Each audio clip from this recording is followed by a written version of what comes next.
Hello there, Internet. My name is Mogwai, and ahead of us lies yet another brilliant day in the arena. As today, we are going to be showcasing Dimir yet again. I am, of course, a Dimir fanboy, and I got a deck that I'm very, very much a sucker for, as this is one of my favorite decks. I know I throw the F word around a lot, but I don't think I throw it out as much as of late. I think I've been quite reserved.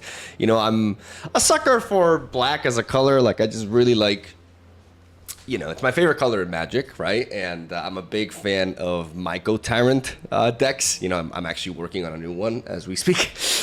But this is another one that would fall into my favorite category because Dimir has always been a color combination that I've been a big fan of. I like combining the efficient removal with some potential support from counter spells as well. I say Dimir, but most of this deck is black with a bit of a splash of blue and some Dimir colored cards. But this is an assassin mid-range deck, a competitive assassin deck that is built around ETRATA, the Deadly Fugitive. ETRATA is a Dimir 3-mana legendary vampire assassin with a 1/4 stat line and death touch with an ability that says the following: face down creatures you control have 4, you tap 4 mana, 1 blue, 1 black. Turn this creature face up. If you can't, exile it. Then you may cast the exile card without paying its mana cost. At first, you read this and you're just like, okay, so I guess you design a cloak deck around her, right? But then you look at the rest of her ability and it all makes sense. Whenever an assassin you control deals combat damage to an opponent, cloak the top card of that player's library. So what cloaking means is you take the top card of her library. It may be a land, a creature, an artifact, an enchantment, an instant, a sorcery. It don't matter. You take that card and you play it face down onto the board. It becomes a 2/2 creature with ward 2, which means they have to pay 2 mana in addition to whatever they're doing whenever they target it. Otherwise, that's whatever they're using to target the cloaked creature is going to be countered. And yeah, basically what she's doing is whenever an assassin connects, you're creating a 2/2 cloaked body onto the board, and you're taking a card from the opponent. And the really dope thing is, you know, if let's say you're facing like a Golgari midrange, for example, and you connect with ETRATA or with another assassin, you trigger her, you cloak the top card of their library, and it's a go for the throat, right? That's going to be a 2/2 cloaked creature. But at any moment, you can pay 4 mana, the cost that says on ETRATA. She has to be on the board for you to do this, by the way. You can pay this price, and you can flip over the card. And because it's not a creature in this case, it would be exiled and then recast for free. So for 4 mana, you get to essentially get rid of your 2/2 body and turn it into the actual card and remove an opposing creature, right, at instant speed. That's one of the many potential scenarios that ETRATA can lead to. The more cards you cloak, the more options you have. A lot of times you just get a land, so there's not much more you're going to get out of that. But the fact that you're generating 2/2 bodies whenever you're connecting with an assassin is an inherently very powerful ability. Just to give you some context, we're also running a full set of Gix. Gix is a top tier meta card, and the reason why Gix is top tier is because whenever a creature deals combat damage to a player, you can pay 1 life to draw a card. So you can use your flyers to connect early on and start drawing like crazy. But ETRATA's effect in a vacuum is significantly more powerful because you are converting that into not only value but tempo as well by generating a 2/2 body onto the board. The thing is, ETRATA requires for assassins to connect, while Gix requires any creature whatsoever to connect. So obviously the requirements for Gix are easier to meet. But if we design a deck that happens to have a 2-drop assassin that is flying, then all of a sudden ETRATA is a very, very nasty threat that the opponent ultimately has to deal with. The thing here is, the idea that I had for this deck is, instead of like going all in with ETRATA and trying to put in all the horrible assassins that are, because most assassin cards, I'm sorry, like especially like low curve ones, are really underwhelming. They're just not. It's hard to justify them being competitive in standard, considering the power level of standard. But thanks to us having the Aven Heartstabber, who unfortunately is going to rotate. That's like the saddest aspect of this video. Maybe we get like an actual replacement with the new expansion soon. But this card is fundamental to the deck because it's a 2-mana Dimir assassin that flies, and when it dies, you mill 2 cards and draw a card. It's like the perfect creature for this sort of deck because it works with both ETRATA and Gix. Because being a flyer allows you to float over the opponent's defenses and connect onto the player's life points to trigger Gix and, like I said, or ETRATA. So the other cards within our early curve are essentially cheap flyers. We have a full set of the Fairy Dream Thief, standards, prime 1-drop flyer, period. Like, there's not really anything better than this, allowing us to surveil, very good for best of 1 to find our lands, but more importantly, you know, a cheap 1-mana flyer that can also replace itself if it dies, and will be triggering Gix upon connecting. We have also a full set of the Deep Cavern Bat. Don't really have to go on a tangent about this. A very, very good card that works with Gix. I've explained in the past why, just very, very reliable. And I even have a one-off of Malcator's Watcher because it's basically like a poor version of Aven Heartstabber, right? But when it's dying, it's also drawing us a card, which is important. I like it as a one-off, and I'm going to dive more into that later. As then, we have 2 copies of the Unscrupulous Contractor, which is a 3-mana human assassin that we can plot potentially as well. And when it enters the battlefield, I can sacrifice a creature, and if I do, a target player draws 2 cards and loses 2 life. Most of the time, we're using this on ourselves. We're sacking one of our cheap flyers.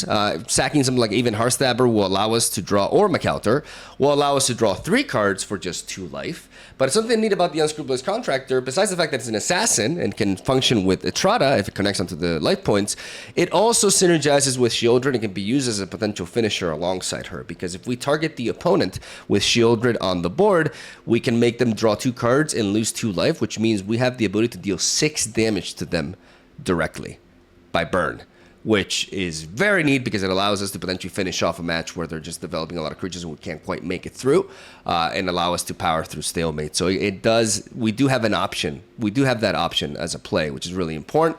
Shieldred, really important, works really well with Gix. I know you're probably tired of seeing Shieldred in standard, but she's just a phenomenal 4-drop. I don't think she's broken by any means. I just think that there's always going to be a very, very, like, the best 4-drop in a format. Like, that title is going to go to somebody, and Shieldred can be removed by 2 mana, so I don't have a problem with this card. I think it's just a meta-defining card, and metagames are always going to have cards like that.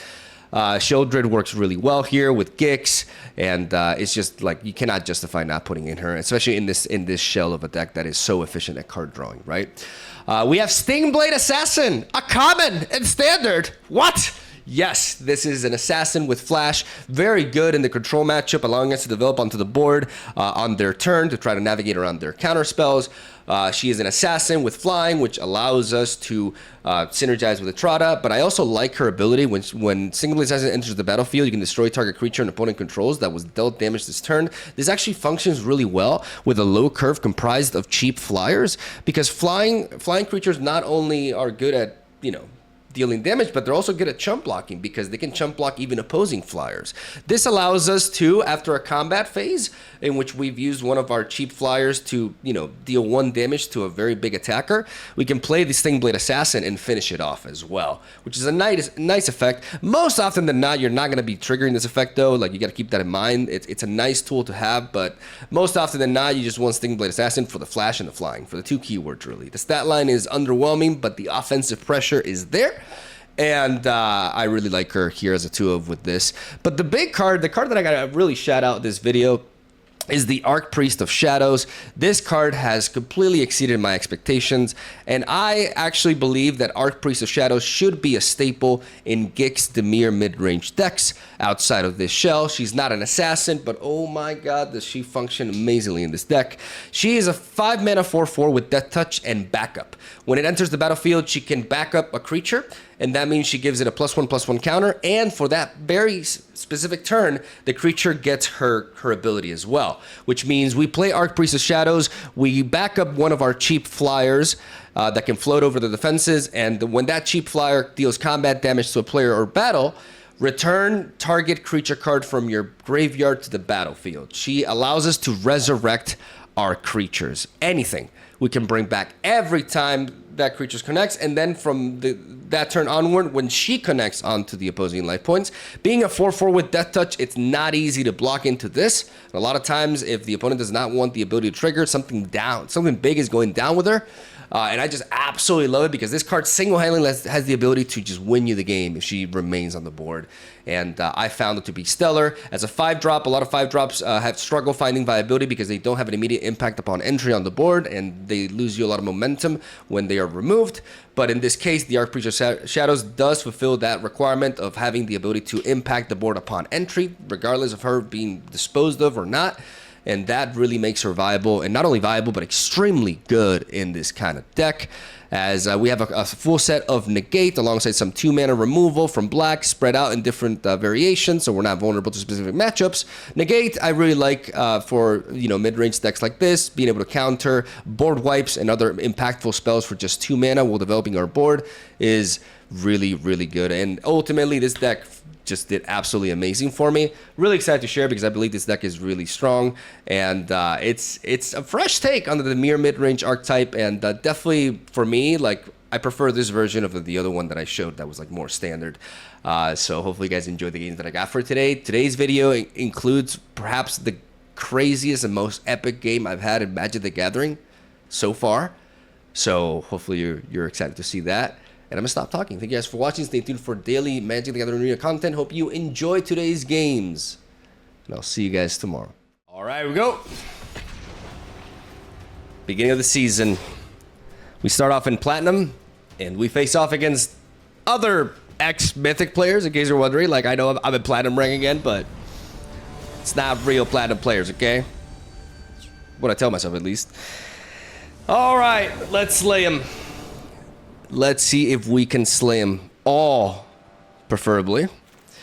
We got ETRATA and Shieldred, and we got double removal. This is actually a pretty decent hand if we're facing an aggressive deck like Mono Red, because having back-to-back removal would really help us in that case. But we see an AZORIUS land right off the bat.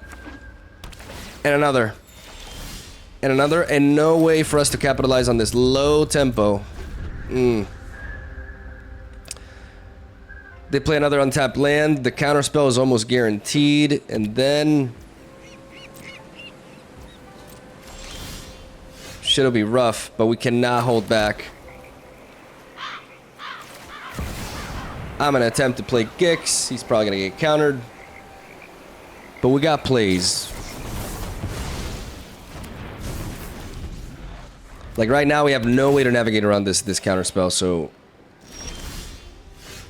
now we do. Ladies and gentlemen, this is the kind of matchup in which Stingblade Assassin really shines. They go for the quick study.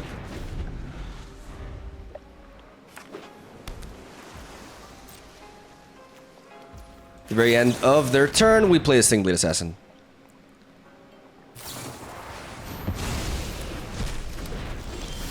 And unfortunately, they just happen to have all the answers. Fairy Dream Thief.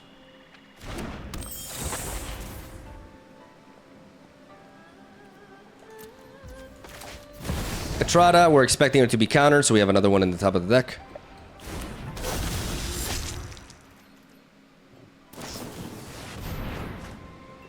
That means board wipe. Yeah, we played into their game too much. We played into their game too much. Let's go for the swing.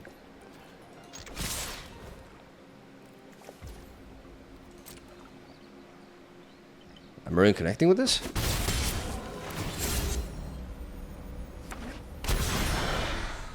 Getting a demolition field in there, and we pass. We're definitely not going to commit more to a board wipe. ETRATA on her own. Oh. To be expected. But at least we got the card draw from Fairy Dream Thief, and we have interaction this turn as well.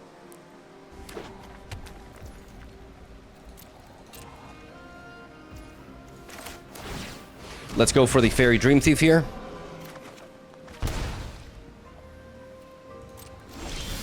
As we draw now, we attempt to play Shieldred.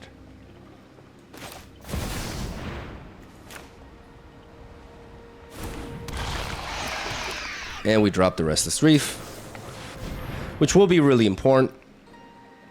They go for a Memory Deluge.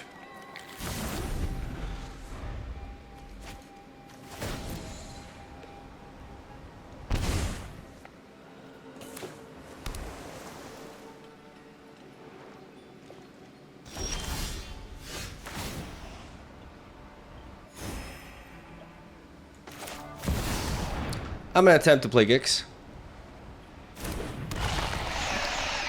And then I'm going to swing with Shieldred.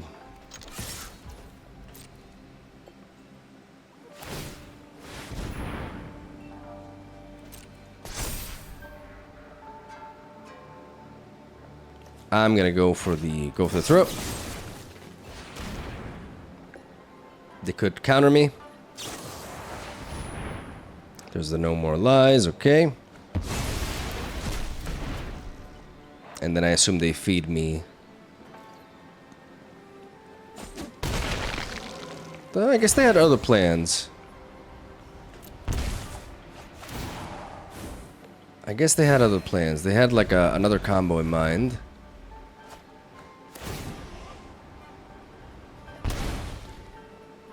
We deal 2 damage to them. 6 cards in hand. We are still vulnerable to a board wipe. They go for Jace, the Perfected Mind. Plans are already in motion. I will clear. They mill us a couple of Fairy Dream Thieves and draw a card. Take more damage from Shieldred.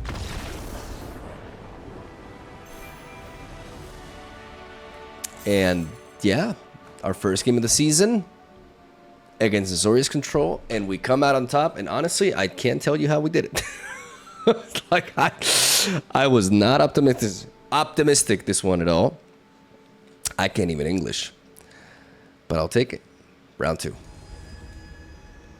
Soldier Boy. All right, Soldier Boy. We got Bat into ETRATA. It's not the ideal setup because Gix is the proper turn 3 after Bat, but we can set up ETRATA and try to attack their hand. Is this AZORIUS again? Nani. Well, this is a perfect matchup for Bat. Let's take a look at what they have. So they have a total of 4 lands actually, and it's not AZORIUS, it's BANT Poison. Anax Sentry allows them to react to that, but we can easily destroy it. Return target non-land permanent to its owner's hand if the proliferate. As an additional cost, you may exile any number of blue cards from your hand. The spell costs 2 for each up to X creatures phase out. I'm gonna get the Serum Snare.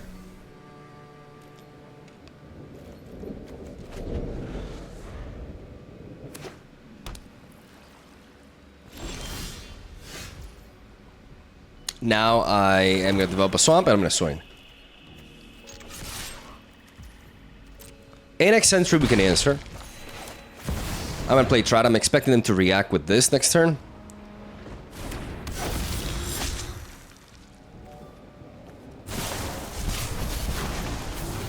And they go for the top deck. Experimental Augury, which allows them to look at the top 3 cards of the library. They can put 1 in the hand and the rest in the bottom. And they can proliferate, but they're not proliferating because they haven't infected me with the poison yet. That's what the toxic deck is about. Now they're gonna play this onto ETRATA. And now as they're tapped out, because they have stuff like, yeah, this is... I mean, to be fair, I think we just play Shieldred though.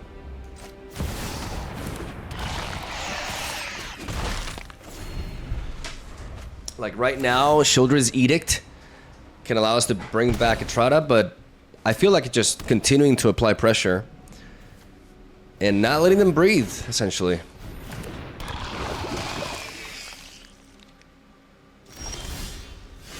It's the plan. We keep flying over them. We do not attack with Shieldred, ever. They have way too many... They have a lot of easy ways of chump blocking her. And we want to keep her as a blocker to deter their attacks, to prevent their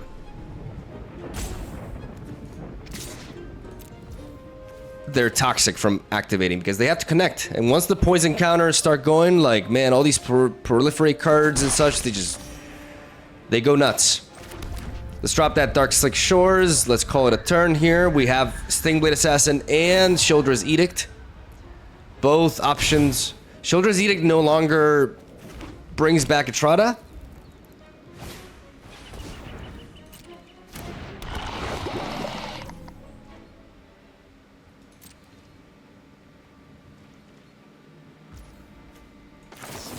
And at the very end of their turn, I'm going to bring in the Stingblade Assassin.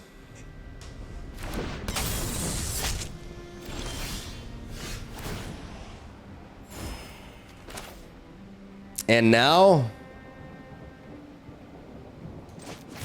it's all about Gix. All you, Gix.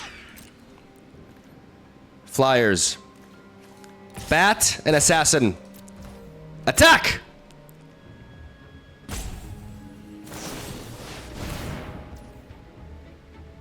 They're phasing out with those.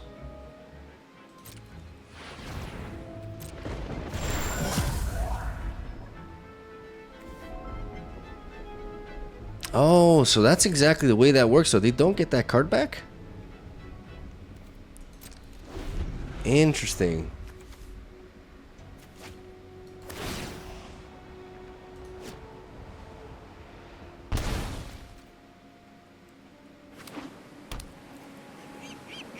So if this were to be phased out, like, they would still keep ETRATA under it. I'm not sure why that works like that.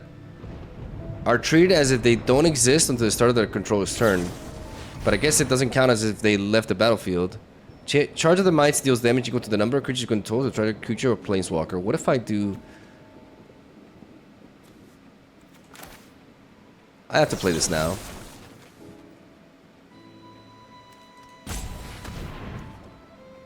It doesn't counter it because the Crawling Chorus will spawn another one, but that one at least cannot attack. Not sure they would want to attack because of Shieldred. Shieldred just keeps holding them back. And now is when we play ETRATA.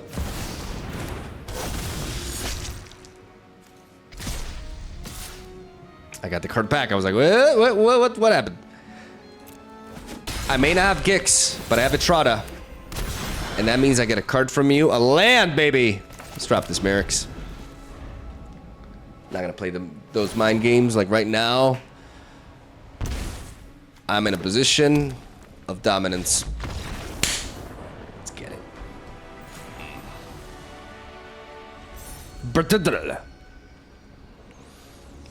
You'll be my third opponent, and I have what I believe to be a keeper. We got Aven Heartstabber into ETRATA. We got negate backup. The only downside from this hand is us not drawing to that third land. We're going second, so we have an extra draw. There's a 42% chance, you guys can see here, for us to pick up a land. Bat happens. If I'm them, I target ETRATA. Deadly Fugitive, yeah.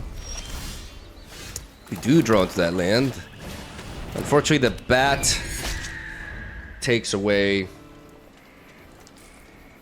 our key play here. Though, to be honest, considering the matchup, I do expect them to have some sort of, like, removal. Last guy is Silencer, okay. We got Shipwreck Marsh here.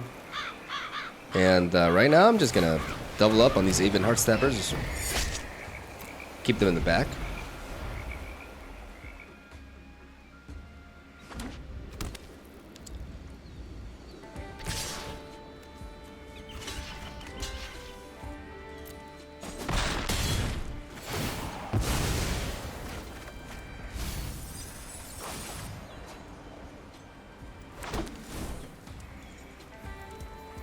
Vraska the Silencer.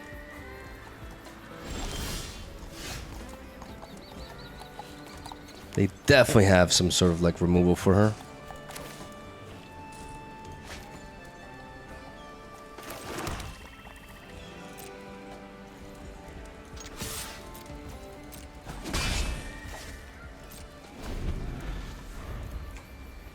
So I'm waiting. I'm waiting until turn 5 where I can play ETRATA alongside negate. There's a tranquil feed throwback. They may want to exile my graveyard.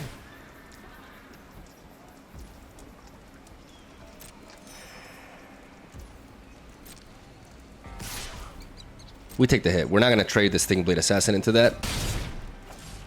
We're going to play it at the very end of their turn.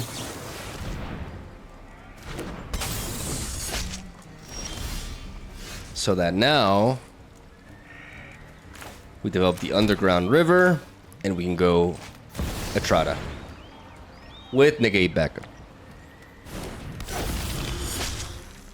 Beautiful. This is what we worked for. We kept these two assassins floating around. And that's why we run 3 copies of negate, ladies and gentlemen. To protect our key units. Double swing. Incoming tempo. With our 2 assassins. People laughed at me for playing this card in standard. Well, who's laughing now? we got a, okay. We got a Shieldred. Oh, meu Deus. Meu Deus. 3, they only have 3 sources of black mana here. Though, potentially even more. Okay. Yeah, like, no.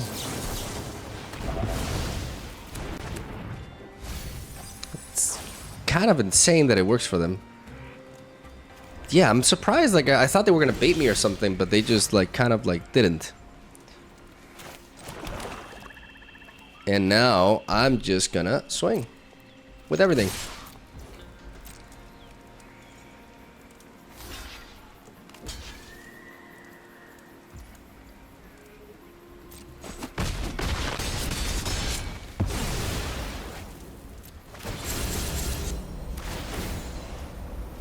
You have no mana.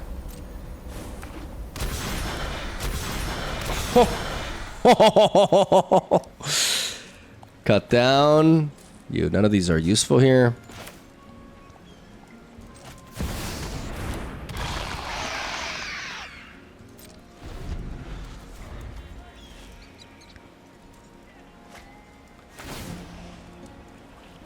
My army of spies. Preacher of the Schism. We're so wide. Isn't this the most beautiful thing we've ever seen? Like, this card is just... words cannot express what I feel for this card. Okay, Death Touch there. I am going to be going for the throat. On to you. I've had enough of you. To be honest, I've had enough of you.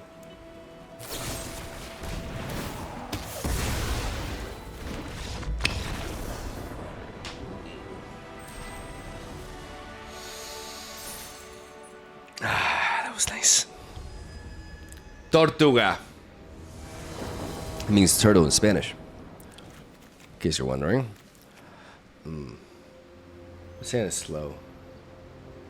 But it has potential. With the Fairy Dream Thief, the way we're going to play out here...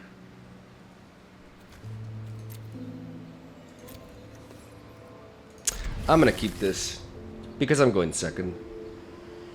2 landers when going second are not bad at all, especially with a Fairy Dream Thief in hand.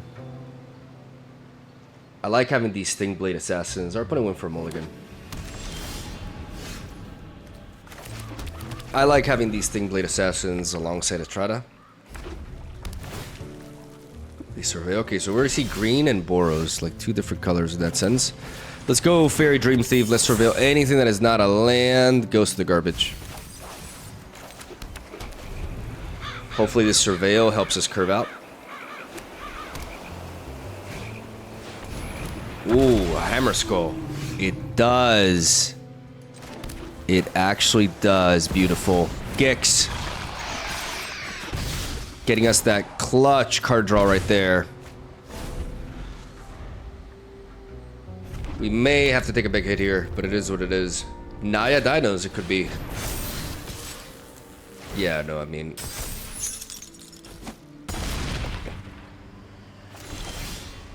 We just take that hit. And then we clear you. Because the stun counter actually doesn't work when it's not tapped.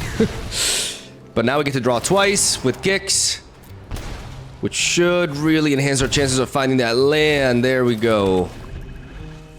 There we go. We managed to curve out nicely. Clutch. Clutch. I mean, keeping a 2-lander, even if you're going second, is always a bit of a gamble. You are taking a bit of a risk. Another Pugnacious Hammer Skull comes down. We need to make sure that we do not succumb to this.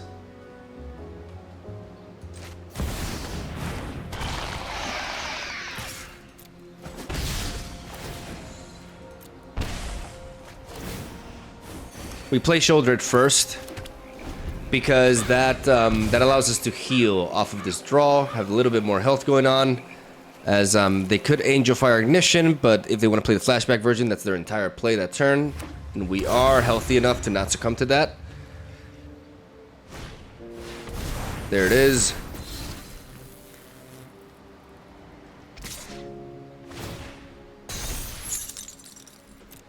We take the hit, we go down to 2, and we hope that... I don't think... I'm not playing around anything that could lethal me here because I don't think that they have it.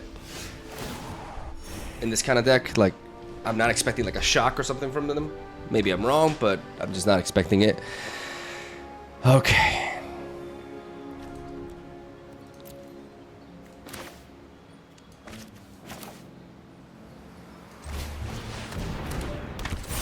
I'm gonna play the Arc Priest of Shadows, and I'm gonna buff the Fairy Dream Thief. And then I'm gonna go into combat. I'm gonna swing with her alone. As she connects, I'll bring back ETRATA, and then I pay 1 life, draw a card, which allows me to heal up just a little bit. Well, we have a considerable, like, this is a strong lineup here of blockers, and we need that strength because we are very, very low, very vulnerable. I just have not been able to find removal here. We got that one go for the throat, but we're just lacking in the others. We have a bunch of death touch creatures though. Great blockers here. We just need to be wary of like a trample effect. They're looking at their graveyard.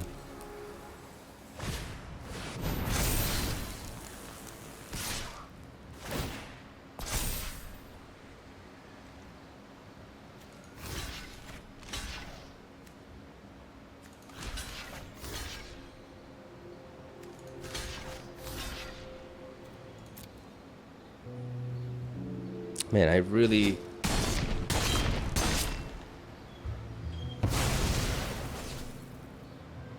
Like, we need to win the value game. Like, the health difference is now absurd. Like, they're at 34, we're at 5. Okay, and they picked that off with that. Okay. I need removal for this. I need removal for this more than anything. But I think I only have 1 shot at getting it.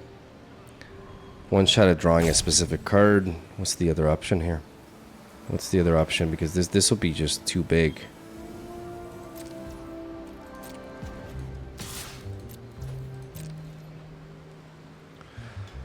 They're probably going to feed me the Geological Appraiser here. That's what they should do.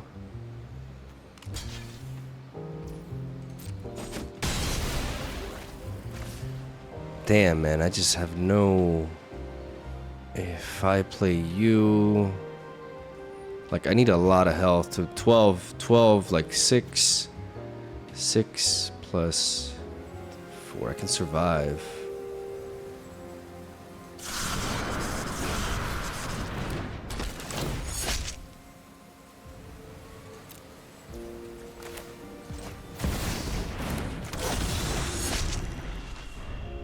I technically survive with this.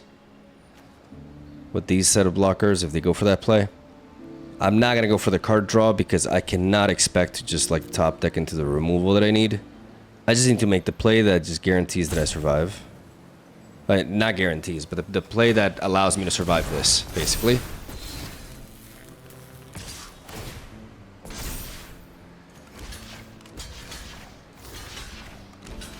Which is this, because I take 4 damage.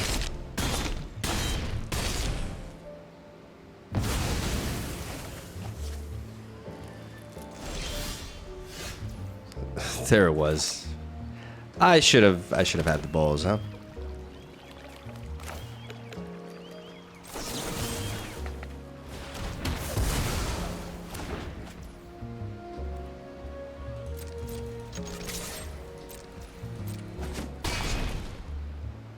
We connected with the Archpriest of Shadows, and we're gonna try to make the comeback of a lifetime here. Bring back Shieldred. 4, 6.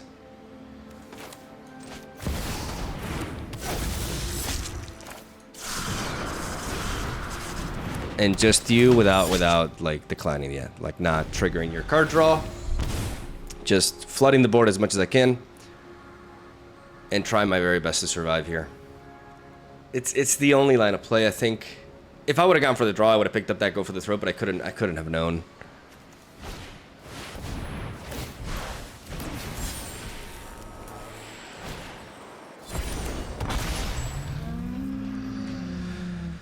Jesus.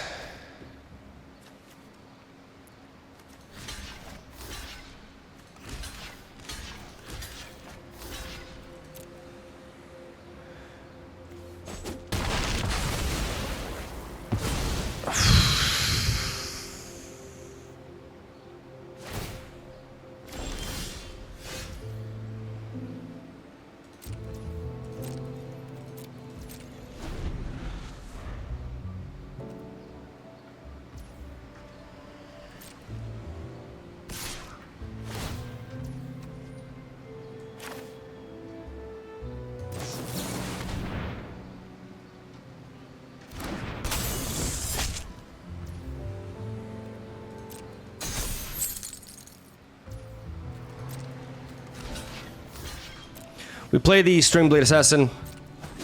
We trade into you.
Okay. Discard a card. Destroy that. Channel. None of these are creature lands that I'm missing. Okay.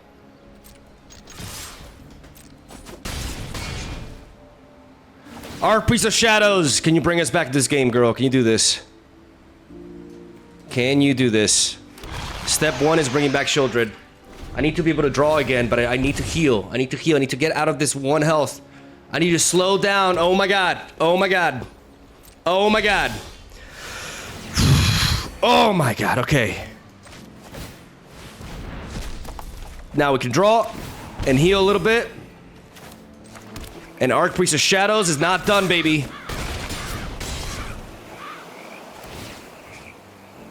Is this reckless?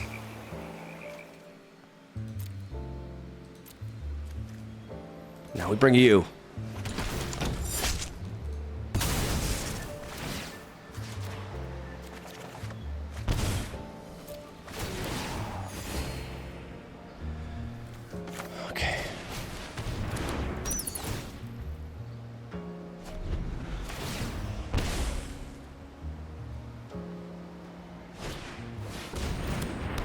Oh, man. Oh, man, they're out of gas.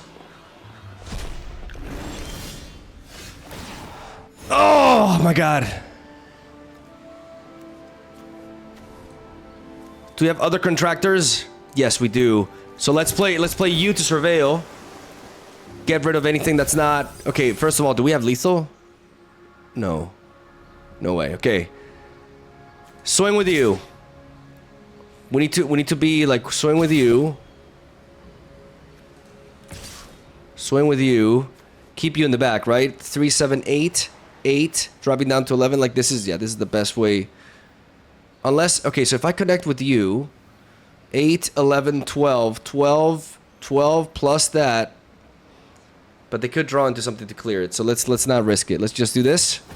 I'm thinking about like specific lines of play. Like I could finish with Shieldred here. But what I'm going to do is I'm going to bring back the Unscrupulous Contractor again. I'm going to sack you. I'm going to target myself and I'm going to draw 2 more cards, baby. Putting myself at a healthy enough amount to not die.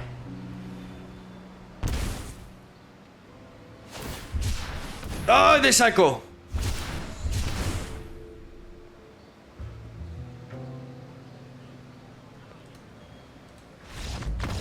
Hey!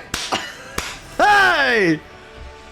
I need to not scream so loud because I'm actually recording very late. That was insane. That game was one of the craziest games I've ever had. Like I was convinced that it was over. Like, and there was so much health to bring down as well. I was oh my god.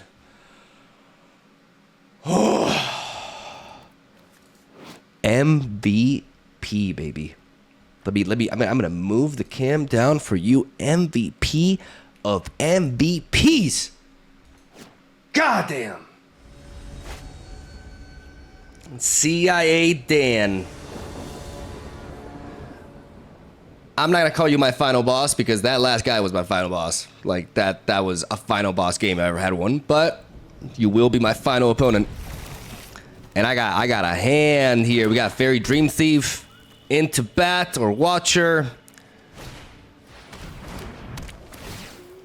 In fact, I'm just gonna get rid of the Watcher. Because we already have the Bat and we already have the Fairy Dream Thief. We're gonna be surveilling with this. Do we need that land? I don't think so. This is the kind of matchup where I don't want to be mana screwed. Mana flooded.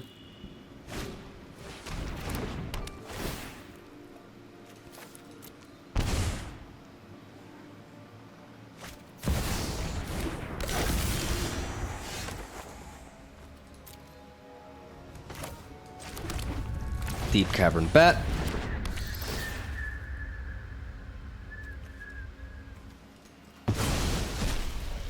Shieldred's Edict. Keeping you in the back to block.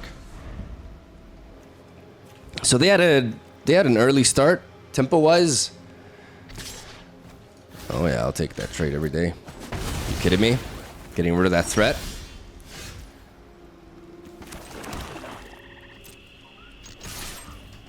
We're not gonna Deep Cavern Bat here. We know a good chunk of their hand and we know what they need to play it, so we're not in a rush to do that. Like,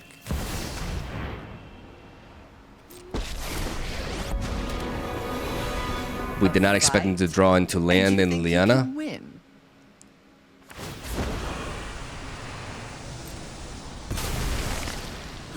Sacrifices must be made. Fairy Dream Thief to draw. Another land. Deep Cavern Bat again. Into you again. Well, we keep the go for the throat. They discard us. We are going to get rid of the Shipwreck Marsh.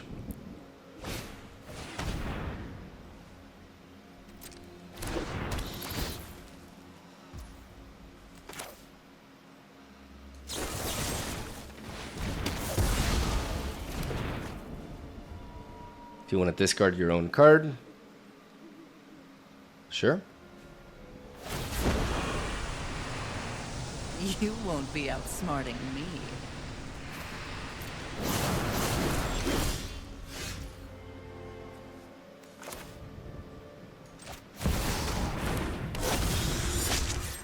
I'm gonna pray to our Lord Almighty Cthulhu that my opponent does not draw into a swamp. Now you've got my attention. Fuck. That's annoying. That's so annoying. Drop it. That is so annoying. Okay. You know, I think you look better as a corpse.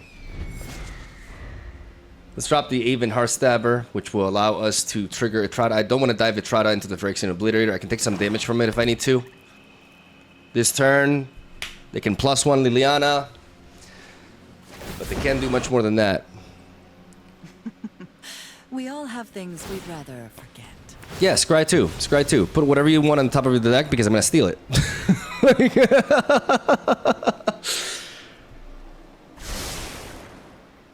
Their top decks have been so clutch. If they swing here, they're nuts. If they swing here, they're nuts. They're nuts. Wow. I have to ignore the Phyrexian Obliterator. That's what I have to do. I need to deal combat damage with these two, so I'm going to direct the Deep Cavern Bat towards Liliana, but I'm going to direct these two over here. And I'm going to cloak the top two cards of their library. Touch me again. They got to go for the throat and an Arc Fiend of the Dross, who I can flip.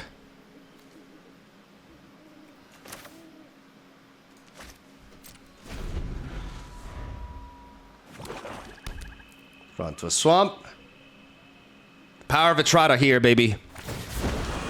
Each player discards their card. We discard ETRATA. The reason why we're discarding ETRATA is because we actually want to flip. I can actually just flip you. They keep scrying. There's no reason for me to flip you. Like, at least know that I'm gonna steal your stuff. So put it in the bottom, yeah. Okay, so I'm gonna do this. I'm gonna use ETRATA's ability. I'm gonna flip this over. And I'm gonna get to cast. Go for the throw, baby. Isn't that amazing? I finally get to get rid of Liliana, baby. So let's go. You here, you here, you here, and you here. Bye, Liliana. Fuck out of my face. Knew this was a waste of time. Well, you still tried anyways. We got a hopeless nightmare. Oh my god, I can trigger this. Adorable. Oh man, I could have flipped this at the beginning of the upkeep. I was slow there. I didn't even look at what I had. I could have like stopped the thing there, and I could have flipped the bat. But you know, I'm gonna play my Stingblade Assassin. I'm gonna drop my Gix.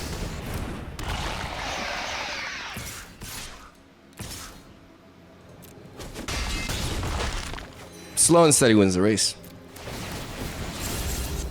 Drop. Drop. Drop. Cloak. Cloak. Stabber.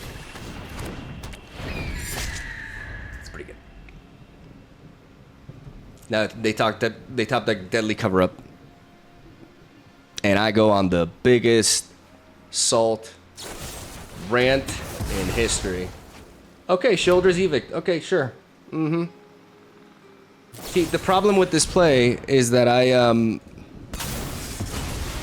have a lot of creatures. You know what I'm saying? And you have one Phyrexian Obliterator who I just keep ignoring. Like, that card just did not exist for me. I could play the Archpriest of Shadows, but let's not extend the BM. GG. No re. Leave a like if you enjoyed the video. I'll see you guys tomorrow.